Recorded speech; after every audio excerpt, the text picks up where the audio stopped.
So when it comes to the E-2 visa, most people are under the impression that you can just send 100K into an account and now you get the visa, but that's unfortunately not true. In this video, I'm going to break down every single cost when it comes to the E-2 visa, not just the at-risk fees, not just the attorney fees, but everything else that you need to know so that you're not blindsided by any costs when you go to move. If we haven't met already, my name is Ian. I'm one of the lead consultants here at the Avia Group.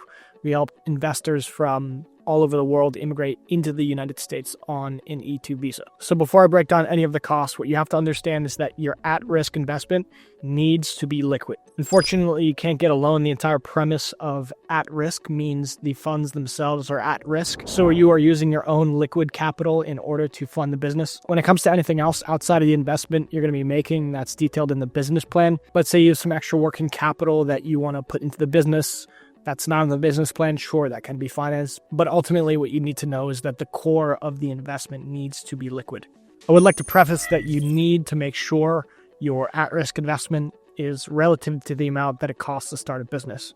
We made this analogy in some earlier videos, but let's say you're starting a hospital, which costs millions of dollars to start, and you only put 100K, 200K into the business. That's very low relative to the amount it costs to actually start a business of that nature. So unfortunately, your application is going to get denied. But if you start something like a convenience store, or you buy a gas station, a laundromat, a bike shop, you're generally going to get approved if you're around that 100 to 200K range, because that's generally the amount it costs to start a business of that nature. Now, regardless of whether you're setting up a business or buying an existing one, as long as the at-risk amount is the same, you're generally going to be investing the same amount all in. But if it's the case that you're buying a business, just understand that you need to put 5 to 10% down into escrow, just as a good faith deposit when you sign that initial purchase agreement. If you really want to be particular, if the broker or seller hasn't already provided one, you can hire a business appraiser.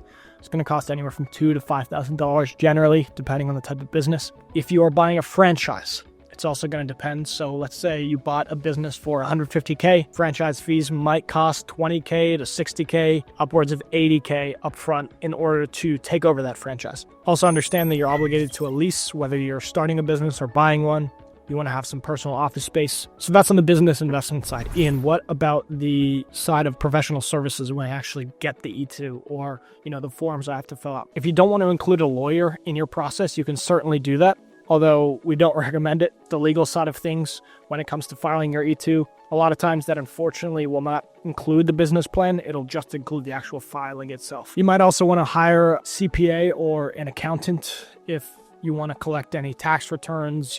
Along with that, you want to get a business plan writer. They're generally going to cost $2,000 to $5,000 depending on the type of business and its complexity. They'll map out all the projections. Everything the consulate in your country needs to be able to make a decision on the business that you've put the at-risk funds for. Now, in terms of government and filing fees, these are very specific. So you've got the DS-160. That's going to be $315 per applicant. So let's say you are bringing a family of 4. You have all 4 of you. That's $315 per applicant.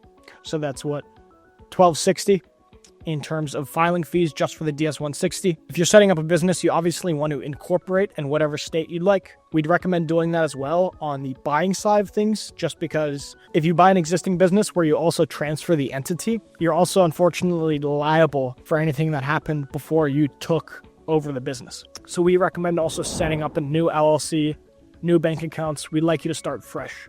Generally, depending on the state, you're looking at a few $100 per year to keep the LLC or the corp open. Once that's set up, you want to set up your tax ID with the IRS, more commonly known as an EIN number. From there, that gives you the ability to open a bank account. We like to use Mercury or Relay. Those don't have any fees and allow for international investors to open a US bank account. So that's the breakdown. On a lean and lower side, you're looking at around 110 to 120K if you're starting or buying a small business. A more typical acquisition is going to be 150 to 300K, but that's ultimately what you have to understand when it comes to the costs of the E-2 visa. If you want a guide when it comes to the E-2 visa, any red flags, all the costs associated that I just broke down, you can find it in the description. With that said, I'll see you in the next one.